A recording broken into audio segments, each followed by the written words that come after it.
কুড়িগ্রাম থেকে সরাসরি যুক্ত হচ্ছেন সহকর্মী জাহিদুল ইসলাম। জাহিদ, কুড়িগ্রামে শীতের প্রকোপ কেমন দেখছেন, বিস্তারিত জানান। আপনি জানেন যে গত এক সপ্তাহ ধরে কিন্তু ঘন কুয়াশায় ঢেকেছিল এই অঞ্চল, এবং সকাল 9টা পর্যন্ত কিন্তু ঘন কুয়াশায় আচ্ছন্ন থাকে, এবং সকাল 9টা পর্যন্ত ভোর থেকে সকাল 9টা পর্যন্ত যান চলাচল করে বিভিন্ন যান চলাচল করতো হেডলাইট জ্বালিয়ে। এবং এই সময়টাতে আপনার খুব ঘন কুয়াশা থাকায় মানুষজন কিন্তু ঘরে থেকে বের হতে পারতো না। যখন 9টার পরে সূর্যের দেখা মিলতো তখন কিন্তু মানুষ স্বাভাবিকভাবে চলাফেরা করতো। এরকম ভাবে গত এক সপ্তাহ ধরে চলে আসছিল। যদিও ঠান্ডার প্রকোপটা সেভাবে ঘন কুয়াশার তুলনায় কিন্তু একটু কম ছিল, এবং ঠান্ডার প্রকোপটা দেখা গেছে যে রাত গভীর হলে বা রাত মধ্যরাত থেকে ভোর এবং শেষ রাতে বেশি একটু একটু ঠান্ডা অনুভূত হতো। এমনটাই ছিল।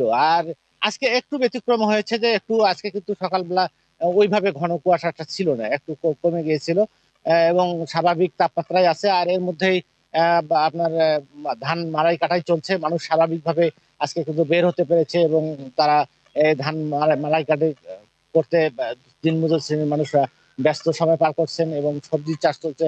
সকালে সবজি কিন্তু মানুষ ক্ষেত থেকে উঠে বাজারে নিয়ে আসে। এই লোকগুলোও কিন্তু স্বাভাবিক জীবনযাত্রার মধ্যে কাজ করছে।